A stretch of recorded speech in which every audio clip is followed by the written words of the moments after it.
Hello, friends.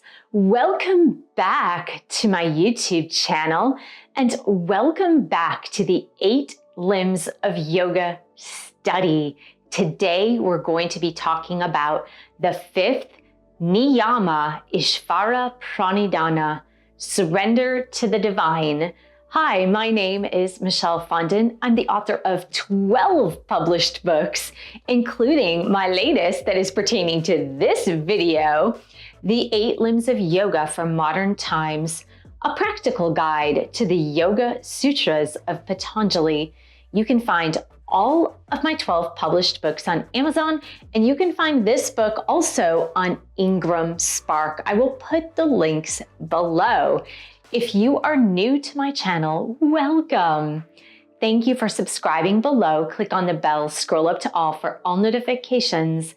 And thank you for giving the video a thumbs up. I teach meditation online on demand. You can check that out at my website. But hey, I also have a lot of resources for yoga teachers, yoga teacher training programs, and yogis who love yoga philosophy on my website. So make sure to go to the 8 Limbs of Yoga page and you will see all of those resources for free. We have finally made it to the Fifth Niyama, and that wraps up the study of the Yamas and Niyamas. And we're going to continue on with the rest of the limbs of yoga.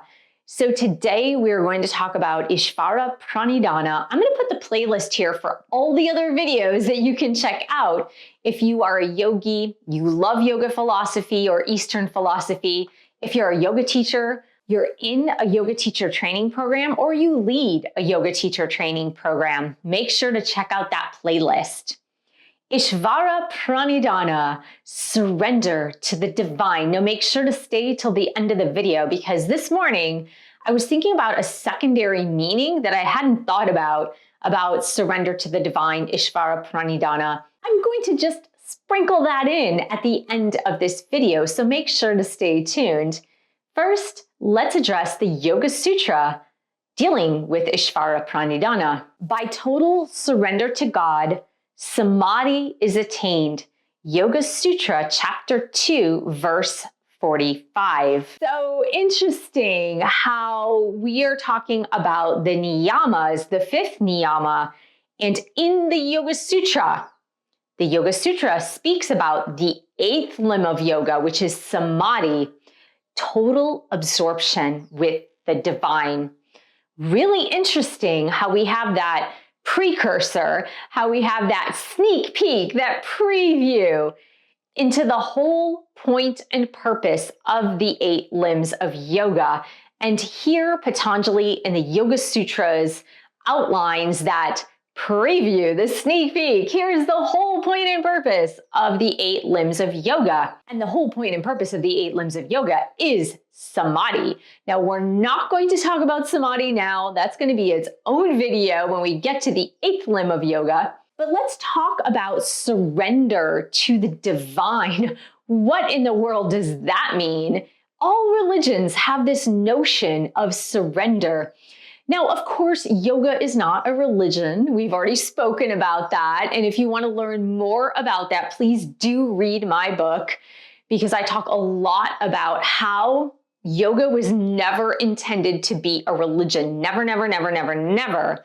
Although some philosophers, some yogis interpreted the Yoga Sutras as kind of like religious dogma, but it was never intended to be a religion. So when we consider this notion of surrender to the divine, it's this notion of the word surrender that a lot of people have issues with. We take issue with surrender. Why? Because for us to surrender to something greater than ourselves, and all 12-step programs have this too, right?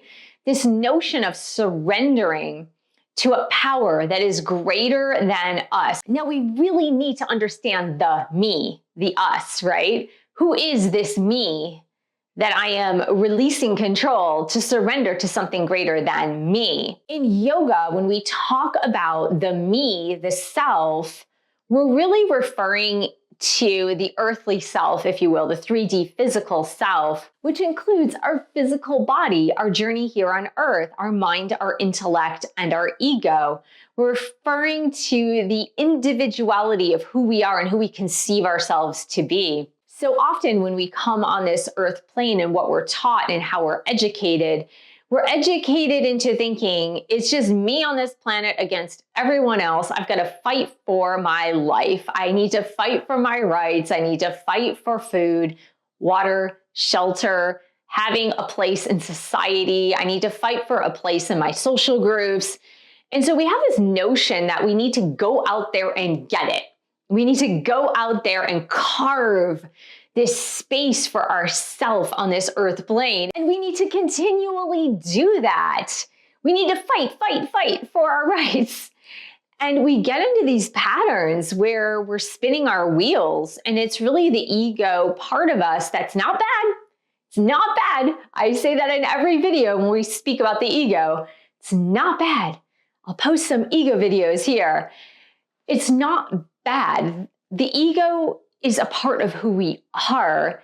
But when we live from the point of view of the ego, we forget about our spiritual self. We forget about the integrated self, the higher spiritual self that is integrated with soul, spirit, source, God, whatever you wish to call it. And so when we conceive of ourselves as separate, the problem is that we find ourselves moving uphill in an uphill battle that we will never win. We're never going to win this uphill battle because there will always be more obstacles. There will always be more people who are better than us, smarter than us, prettier than us, more eligible than us, whatever it happens to be, because the ego wants to constantly compare itself to something else or someone else. And when we're living from this space, we always fear lack. We're in this constant space of, I'm not enough, I'm not enough, I'm not enough, I'm not enough. And we feel bad about ourselves. And then it perpetuates into this feeling of always striving, never to arrive in whatever you do in this life. Surrender is the complete opposite of that. Now, a lot of people have trouble with the word surrender because they think of like submitting, because they're really focusing on more of the religious context of submitting means I'm weak. Submitting means I've surrendered, I've given up. Like I've given up hope, I've given up my power, I've given up fighting for my rights. Surrender in the sense that Patanjali speaks about here in the Yoga Sutras and just generally with Eastern philosophy is more of a submitting to the power within us.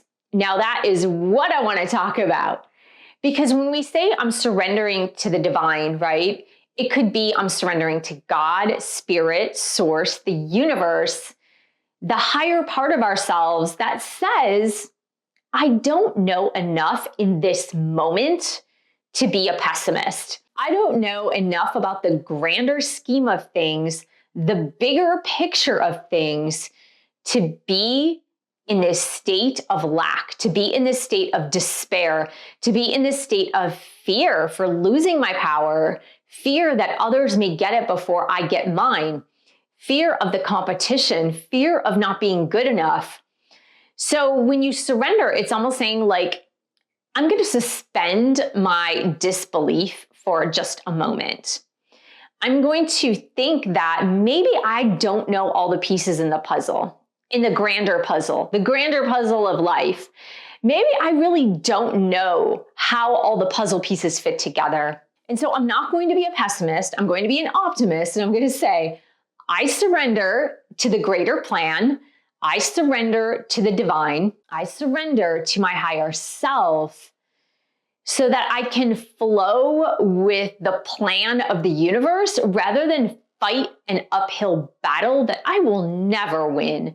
Because when you separate yourself apart from universal consciousness, when you're like, I'm just an individual over here, I'm just doing my thing, and I have to fight for everything that I get in this life. When you do that, even if it's very subtle, right? Because sometimes some people can say, no, like I don't really do that. I'm a spiritual person. But have you ever compared yourself to anybody else? Have you ever criticized anybody else?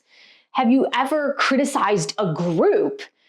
If you've done that, you are fighting that battle of the individual. You are fighting that battle of here's me separate from everything else. And so when you surrender, you're like, okay, I really don't know the bigger plan here. I really don't know how the whole universe is working together in concert in a perfect union, in a perfect way, in synchronicities, in magic and mystery.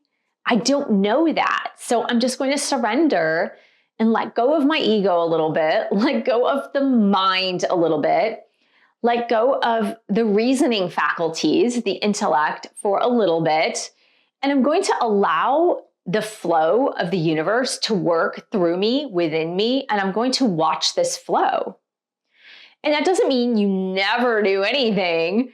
It just means that you kind of insert yourself mindfully, even though you're not really separate, you just think you're separate, but you mindfully reinsert yourself into the flow of the universe. And when you do that, life becomes a lot easier. And the yogi knows this. The yogi knows that they don't have to fight their bodies to get into a perfect yoga pose. If they're flowing with their bodies, it's just going to go there. They don't have to fight with their breath to get into the perfect pranayama practice. If they surrender to the breath and they're allowing themselves to find the unity with their bodies, they'll be able to practice pranayama techniques. In the same way, when you surrender to the divine, what you're really doing is surrendering to your higher self. And that is what I thought of this morning, because a lot of people have trouble with this external source, this external entity called God, spirit, whatever you want to call it. They really have issues with that. They take issues with something greater than themselves. But if you can say, I surrender to my higher spiritual self, I surrender to the higher aspects of my soul, that makes it much easier, because then it doesn't remind you of submitting to something or someone. It reminds you that you have this human experience as a spiritual being. And so when you can do that, it's much easier to go, okay, I'm just going to surrender to my higher self. I'm going to let my higher self take over in this instance. And I'm not going to fight anymore. I'm not going to climb the uphill battle anymore. I'm not going to think that I'm such the individual that I have to make everything happen, that if I don't make it happen, it's never going to happen. And that's what the ego wants you to believe. The ego wants you to believe that if you don't make it happen, it's not going to happen. But the higher spiritual self part of you says, no, we can just insert ourselves into the flow of the universe that's already happening anyway. And situations, circumstances, events, people will flow into your life to help you make whatever you need to do happen. So when you stop fighting against the flow and you surrender to your higher spiritual self, who is plugged in to universal consciousness, who is plugged into the flow of the entire universe, then you no longer have to fight. You no longer have to be on guard and feel like you're separate and feel like you have to make things happen or they will never happen, or you will never feel you have to compare yourself to anybody else, and you will never feel like other people are a threat to you, because everybody works together for the fabric of the universe. Every single person who is here is working together for the fabric of the universe. And God makes no mistakes, whether you want to call him or her God, spirit, source, creative force. The birds don't sit around and wonder why there are predator animals on the planet. Right? There are many predators for birds. Birds have a lot of predators. Even other birds are predators to the smaller birds.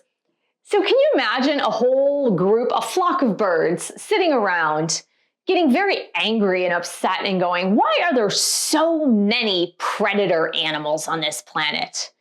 We need to get rid of all the predator animals. It is ridiculous. God had no idea what he was doing when he created all these predator animals. You don't see the birds doing that. The birds just do what they do. They bird around and they protect themselves when they need to, and they fly away if they feel that there's a threat. That's it. They're not saying we need to get rid of all the predator animals. We as human beings, we surrender to our higher selves and we re-enter into the flow of the universe. And when we do that, we realize that the fabric of the universe is comprised of everything here on our planet, including everything outside of our planet, the planets, the asteroids, the stars, our sun, all of that. We realize that everything works together in synchronistic harmony. And when you can take that bird's eye view, pun totally intended, when you can take that bird's eye view and see that you are not just an individual trying to make it work here, and that you're not all alone trying to do everything you need to do to fight for your rights on this planet, whether it be food, job, shelter, a relationship, and so on. When you can take a step back or several steps back, then you have obtained the power of surrender. And that is a beautiful way to close out the yamas and the niyamas and move into the other aspects of the 8 limbs of yoga.